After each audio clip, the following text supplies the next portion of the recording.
On today's program, meet a rabbi from Israel who claims he has proof that ancient Jewish tradition supports the idea of a divine Messiah. A Messiah who would suffer and die for the sins of mankind. A shocking new revelation today on Jewish Voice. Shalom and welcome to Jewish Voice, a program to help you to understand the Jewish roots of your Christian faith, Bible prophecy, and world events surrounding Israel. Modern Judaism rejects the concept of a divine Messiah. In fact, many Jews no longer even believe in a literal Messiah at all. They've replaced this idea with the concept of a Messianic age, a utopian society that's brought about through good deeds. But this was not the case 2,000 years ago.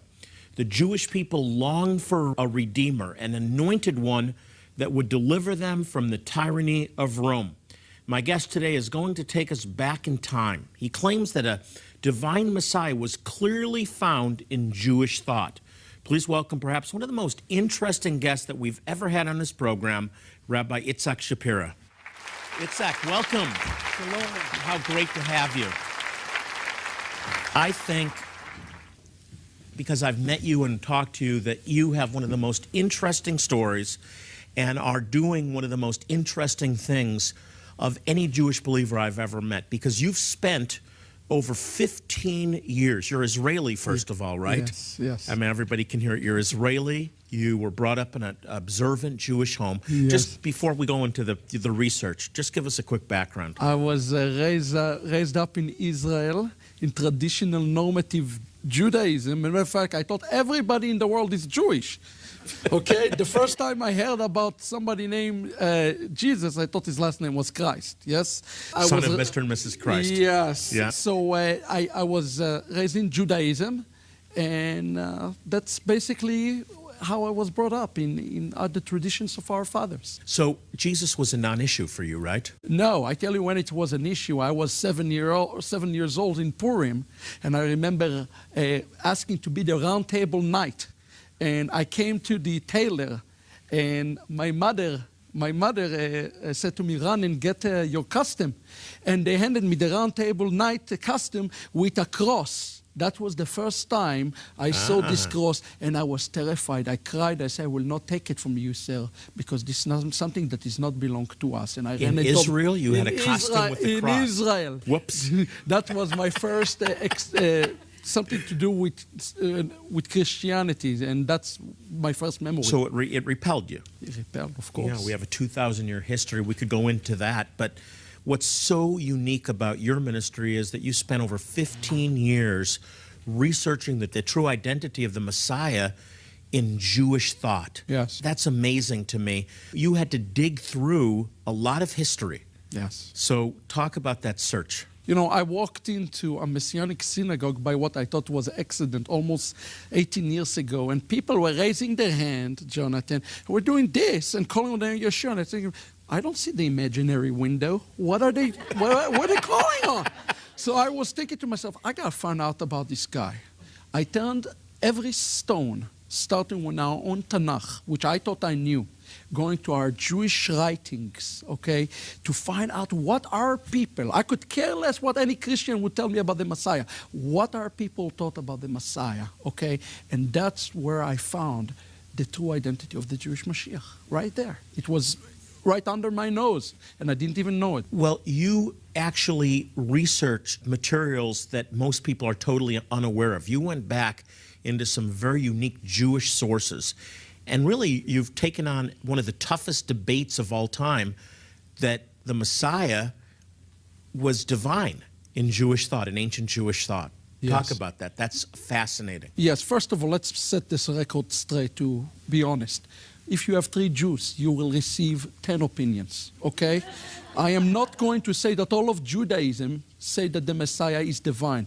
But what I discovered, that especially going pre-Rambam, who was a great Jewish scholar in the Middle Ages, the idea of a divine Messiah going back to our Tanaim, to the Yeshua's eras, you find these ideas that the Messiah is divine there in the 1st and 2nd, the 3rd and 4th century. The divinity of Messiah is part of Judaism. But you really have to dig for it, because you won't find any Jewish scholar today that will agree that the Messiah is going to be divine that I've ever met.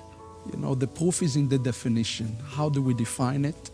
But I will tell you this. I walked, there was times I read what was written about the divinity of Messiah, and my hand was even shaking of what I was reading. And I had to do this because it was shaking. We're talking about a cover-up here, aren't we? Yeah. Of the truth. Hey, we have to take a break. When we come back, Rabbi Shapira presents his case for Jesus being the Messiah, the divine Messiah of Israel. Don't go away.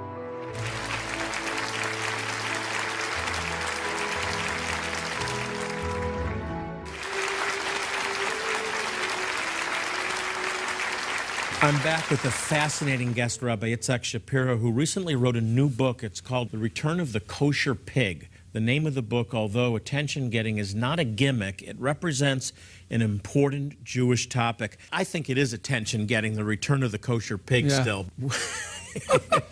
And it's humorous, too. What is the kosher pig? Okay, so let's put on the Jewish glasses for a split second and understand it. Every Hebrew word has dual meaning, yes? When I started to prepare and look at Jewish end time, the way Judaism view end time event, this Messianic age and Messianic era, there is a question that asked by our sages: why is the pig? Why God gave the animal pig the name pig? Okay, why pig or pig? Because in Hebrew names are important, and you find out that the word pig in Hebrew is actually rooted in the Hebrew word to return. The Hebrew word pig, chazir, and chazar are the same Hebrew word. And they continue on to explain that the one who is the chazir, who will return to Israel, is none other than the Messiah himself, that will appear first as unkosher to our people. But he will return, and he will be so clean and so kosher, he will become the defender of Israel. That is, it's so brilliant, but you really have to understand it. It's really deep, too. So this is really a fascinating book. I've been in the Messianic Jewish movement 30 years, and I've never seen anything like this. So the book examines the nature of the Messiah through traditional Jewish views. And you say that as you researched traditional Jewish literature and dug back 1,500 years, 1,600 More years, than that. 2,000 years, you discovered that the idea of a divine Messiah was part of traditional Jewish thought. What's so fascinating about this is that that's been removed today from Judaism, likely because of the Middle Ages and all the disputations with Christianity and trying to keep conversion from happening. But take us back in time. Oh, yes. First of all, we need to understand one thing. All of us heard those claims that Judaism does not believe in a divine Messiah, Judaism does not believe in a virgin birth, etc., etc. Everybody that ever tried to share... And most not even as Messiah anymore. Absolutely. Liberal Judaism. We need to always qualify it and understand it's depending to which Judaism. In essence, we have seven brands of Judaism, okay? We have the Tanaic Judaism of Yeshua's time, and then we have the Amoraic Judaism that canonized the Talmud, okay? And then we have the Geonim and the Chachamim and the Rishonim. These are different era, and each era believe something completely different about Judaism. So while it's true that some in Judaism today reject the divine Messiah, if you go back in the time machine to the 1st and 2nd, 3rd century, absolutely this faith was very common faith. You're mentioning names that most people have never even heard about before. If you're a student of history and you really want to dig back to who the original Yeshua, Jesus, really was, there's things in this book you've never, ever seen before. Never. Yeah, and let me give you another example. Look, I don't wear glasses. I went to get my eye exam, okay? And they told me, sir, you are blind in one eye.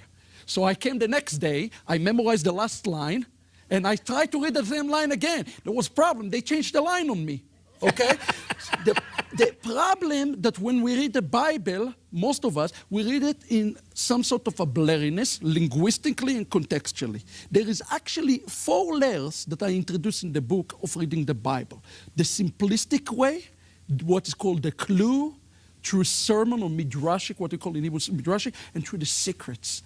all 4 layers. When you read this, you understand that every verse, I can open up every verse in the Hebrew Bible and show you that it's pointing to one thing. Any verse with these 4 methodologies to the Mashiach. Any verse in the Hebrew Bible. How widespread 2,000 years ago was the idea that the Messiah, the Mashiach, would be divine? Well, it is engraved in Judaism. It is there. I'll give you an example. Here you have 2 good Jewish boys, Rabbi Akiva and Rabbi Yossi, as an example. And they're arguing upon themselves on Daniel 7. And Rabbi Akiva said to Rabbi Yossi, here are 2 good Jewish boys. He said to him, do you know why it says thrones, that there were thrones in heaven? He's talking about Daniel 7:9. Rabbi Akiva, of course I know why it says that. Yeah, because there's one throne in heaven for God and another throne in the heaven for the Messiah. Because he is divine. And Rabbi Yossi shouted at him, said, how dare you make the Messiah divine? Amazing. Yeah. We see the pre-existence so clearly, I think, in Scripture. Sure. And then trying to deal with, well, if he's pre-existent, he's from old, from everlasting, yes. Micah 5:2. How do we understand this? But you're uncovering things that have been intentionally hidden. Now, in the book, you make the case in 5 parts for yes. the divinity of the Messiah. Yes. Like a lawyer. Take us through the 5 parts. So the first part in any case is a framework. Look, if I stand here, or you, Jonathan, to our Jewish people and say, I feel, I believe, I think on anything, they say, who are you to think? Who are you to believe? You can misinterpret it. I say, no, I don't think, I don't feel, and I don't believe. They think, they feel, they believe. And who are the they? Those are the sages of the last 2,000 years. They absolutely believe in a divine Messiah. There's many voices within Judaism. And I want people to understand, this is what debate in Judaism is based on. Yes.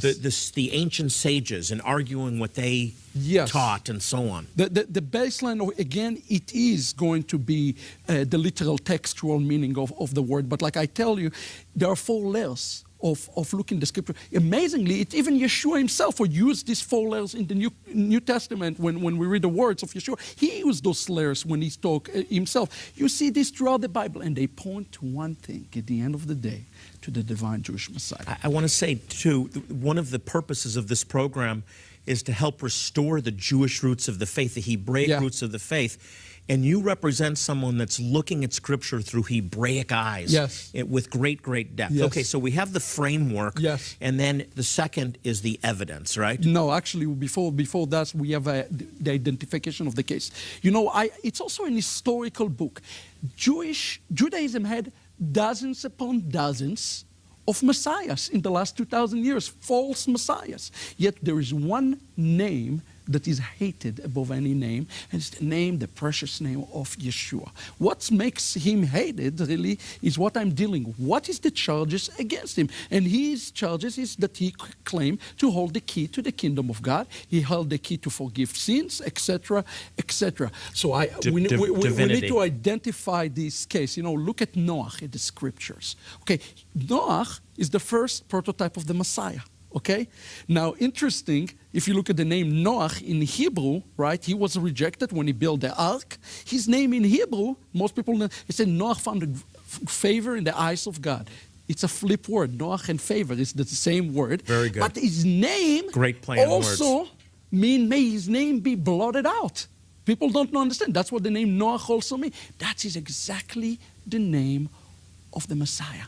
In Hebrew, that's what our people call him. May his name be blotted out. And most Israelis don't even know it. Yeah, it's the tragedy. So first, before we can look at the case, then we need to have an accusation. And the accusation here that Yeshua says, I am and the Father are one, and nobody come to the Father unless he comes through me. Is that? And yet there were sages in the day that understood that he was the Messiah. Of course. And had the groundwork for it. Okay, so let's go to the evidence now, the most important part of the case. The evidence is the heart of the books. We have broken it to 5 parts. Instead of saying, you know, Yeshua is God or Yeshua is not God, we took a different approach. We looked at the 5 attributes of the Messiah, of the Jewish Messiah through Jewish eyes. And very briefly, one of them has to deal with the idea that he can take upon himself the sin, not of Israel, the sins of humanity. Okay? Another one, the idea that he will be worshipped. Think about it. God says Deuteronomy 17:3, the 10 Commandments, nobody will be worshipped except to me. Yet we find in Jewish thoughts that the Messiah will be bowed down to.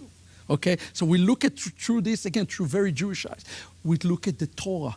Who has the authority not just to utter the Torah, but also to expand the Torah? We look at the origins of the Messiah, and in the last remez, we look at the relationship as there's an expression in Hebrew. As the first Redeemer came, so is the last Redeemer. The first Redeemer was Moses. He came in Nisan, in the month of Nisan. The last Redeemer was promised to our people in the month of Nisan as well. You're just scratching the surface. Yeah, there is so much in this book. It's mind-boggling. Yeah. And to learn the rest of the case, you just have to read the book. I want to congratulate you because this is an amazing piece of work. And if you have any interest at all in digging back through history and understanding who Jesus really was, Yeshua, the divine Messiah of Israel, this book is like nothing else you've ever read.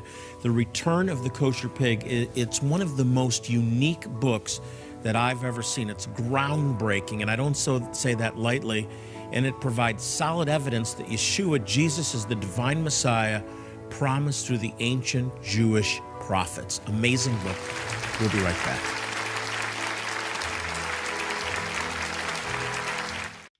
Bueno, como se pudieron dar cuenta, es una entrevista al rabino Itzhak Shapira por Jonathan Bernis de la página Jewish Voice, otro ministerio que se dedica también a llevar la palabra y presentar a un Mesías divino dentro del pensamiento judío. Esta es la página de nuestro congreso acá en Bogotá, www.shubu2016.com. Aquí está toda la información, datos del congreso, biografías, inscripción, alojamiento, enseñanzas, contacto. El congreso es en junio 11 a junio 13. Es un sábado, domingo y lunes con un almuerzo el día domingo y 3 días de congreso. Esta fiesta, aparte que es la fiesta de Shavuot o Pentecostés, como usted la conoce, es la fiesta de la entrega de la Torá en el monte Sinaí que el Señor le dio a Moisés, mientras el pueblo reposaba en la parte baja de la montaña, y se hizo un becerro de oro, y se tuvieron que romper las tablas y hacer unas nuevas. Es este tiempo también cuando Pedro estaba predicando en Israel, y 3,000 de los que habían muerto por hacerse este becerro de oro a cargo de los levitas por una instrucción del Señor directa a Moisés, esos 3,000 son restaurados y reciben el Espíritu Santo en la predicación de Pedro, y las personas que estaban alrededor de ellos pensaron que estaban borrachos a las 9 de la mañana. También tiene un significado en nuestras vidas de sanear todo lo que está en nuestro corazón, iras, contiendas, orgullos, vanidades, todo aquello que nos aparta del Señor, que finalmente son las tablas escritas dentro de nuestro corazón. Esa es la verdadera circuncisión, está escrita en nuestro corazón. Los sacrificios de animales y holocaustos fueron buenos hasta determinado tiempo, pero no por eso los debemos ignorar y conocer en qué contexto bíblico esto sucedió. Lo mismo que el templo, lo mismo que la función de los sacerdotes, de los levitas, de los que cargaban, que eran los mismos que cargaban el arca, el rey David y todo aquello alrededor del Mishkan, el tabernáculo, y llevarlo a ese nuevo y mejor pacto que es nuestro Mesías Yeshua. Como lo dije en el anterior video, es un pacto que se renovó, es un pacto renovado. Esta fiesta tiene un carácter y una profundidad dentro de la profecía en cuanto a la venida del Mesías. La fiesta también tiene un significado agrícola la primera cosecha o la lluvia temprana y la tardía también. Es en esta época donde donde pasaron cosas muy importantes a nivel bíblico. Es por eso que es una invitación para ustedes, para las personas que estén acá en Bogotá y las personas que puedan venir de otras partes, de otras ciudades, de otros países. Ahí está la información. Entonces, queridos amados, nos vemos muy pronto. Espero que les haya gustado esta pequeña entrevista al Rabino Itzhak Shapira, quien es el que nos va a traer los Sefer, los rollos de Torah. También desde Israel, nuestra congregación Jovel también está teniendo su propia cumplimiento profético de tener nuestros propios rollos escritos en el lenguaje original, en el hebreo, traídos desde Israel por el propio rabino. Esto es algo maravilloso. Pero bueno, nos vemos muy pronto y espero que muchos de ustedes puedan asistir a este evento. Bendiciones. Chao, chao. Spent over 15 years. You're Israeli, first of all, right? Yes, yes. I mean, everybody can hear it. You're Israeli. You were brought up in an observant Jewish home. Yes. Just before we go into the research, just give us a quick background. I was raised up in Israel in traditional normative Judaism. As a matter of fact, I thought everybody in the world is Jewish. Okay, the first time I heard about somebody named... Please welcome perhaps one of the most interesting guests that we've ever had on this program, Rabbi Itzhak Shapira. Itzhak, welcome. Hello. How great to have you. I think, because I've met you and talked to you, that you have one of the most interesting stories and are doing one of the most interesting things of any Jewish believer I've ever met, because you've... On today's program, meet a rabbi from Israel who claims he has proof that ancient Jewish tradition supports the idea of a divine Messiah, a Messiah who would suffer and die for the sins of mankind. A shocking new revelation today on Jewish Voice. Shalom and welcome to Jewish Voice, a program to help you to understand the Jewish roots of your Christian faith, Bible prophecy, and world events surrounding Israel. Modern Judaism rejects the concept of a divine Messiah. In fact, many Jews no longer even believe in a literal Messiah at all. They've replaced this idea with the concept of a messianic age, a utopian society that's brought about through good deeds. But this was not the case 2,000 years ago. The Jewish people longed for a redeemer, an anointed one that would deliver them from the tyranny of Rome. My guest today is going to take us back in time. He claims that a divine Messiah was clearly found in Jewish thought.